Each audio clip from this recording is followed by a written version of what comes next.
খুব ভয় পাইছি রে।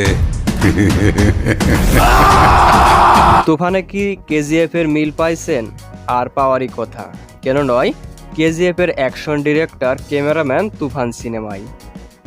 কেজিএফ হলো তুফানের জন্য রেফারেন্স। এমন নয় যে তুফান কেজিএফ বা পুষ্পা সমপর্যায়ের কোনো সিনেমা হবে। 150 থেকে 200 কোটি বাজেটের সিনেমার লেভেলে পৌঁছানোর সক্ষমতা এখনও আমাদের হয়নি। তবে তুফান দেখেও যেন দর্শক ওইসব সিনেমার আমেজ পায়, সেই চেষ্টাই করেছে তুফানের টিম।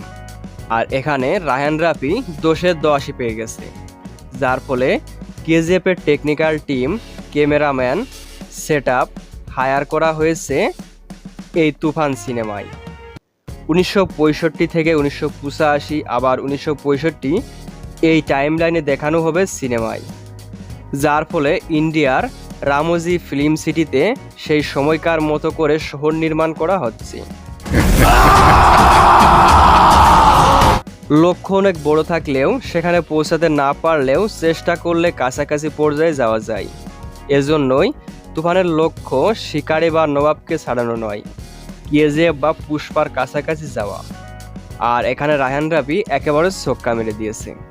কেজিএফ এর বাজেট 150 কোটি, অন্যদিকে অ্যানিমেলের বাজেট 200 কোটি। আর মাত্র 10 থেকে 20 কোটি বাজেটের তুফান সিনেমায় সেই ভাইব পাওয়া যাচ্ছে। এখানে আসলে প্রশংসার কাজ করেছে রায়হান রাফি।